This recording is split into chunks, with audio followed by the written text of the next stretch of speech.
We want students to participate in small group and whole class discussions, and we want them to contribute their ideas and questions in ways that are going to benefit them and their peers and help us understand how they're learning and how we can better support them. But what do we do when we hear a student giving incorrect information? And how do we respond in ways that truly help students and encourage them to keep participating? That's coming up in today's video. Hi everyone, I'm Lee Hall from Literacy Teachers, and I'm all about giving you the tools you need to inspire, motivate, and change how your students read and write for academic success. If you're new here, make sure you hit the subscribe button so that you get new notifications as I put out new videos every week.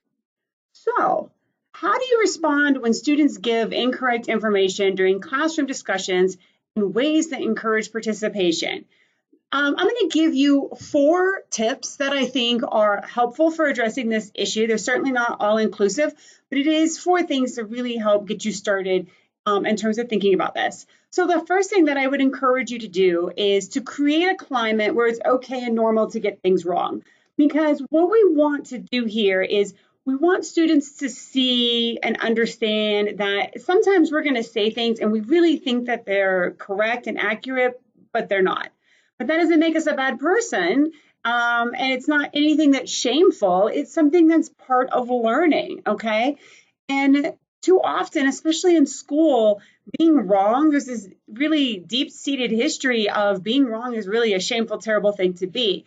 So I would encourage you to create a climate where, you know what, sometimes we're going to say things and they're not going to be right, and that's okay. We're here to support each other, to learn, and, correct any misunderstandings that we have.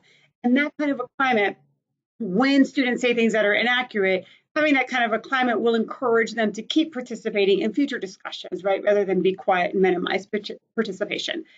So the other thing to think about too is, do you need to correct the information immediately? And I want you to know that it's perfectly fine to correct immediately if needed. Okay, so if it's a minor error, then I tend to jump in and just correct it immediately. Okay, if somebody were to say, if we went on a field trip to the zoo and students said, yes, there were 10 sharks in the shark tank and there were only 5, I might say, no, there weren't that many. There were only 5, right? It just looked like there were 10 because they were all swimming around or something, right? So if it's something really minor, I tend to just jump in and correct it immediately if I hear it, be it small group or whole class. And, students usually go, oh, okay, thanks. And we all move on, no big deal. The other thing to think about is you can ask students, and this is my third point, asking students to share how they came to their conclusion. So my favorite example to think about this is with the planets, right?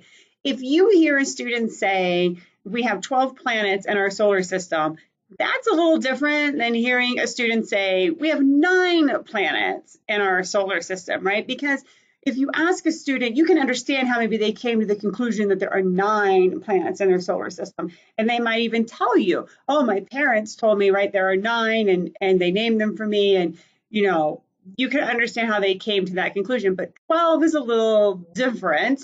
And I would want to know, where are you getting that number from? So sometimes when a student makes provides incorrect information during classroom discussions, if it's some kind of little minor thing that just needs tweaking real fast, right? Like with my second tip, then just tweak it real fast and move on.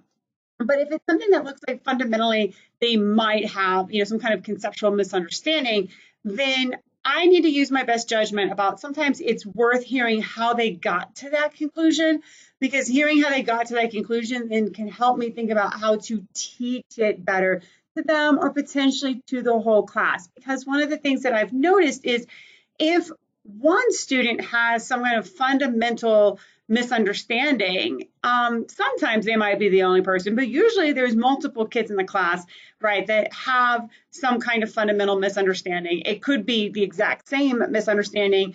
It could be that, one kid saying there are 12 planets, one kid saying there's 9, another kid saying, no, there's 6, right? So we have to work that out.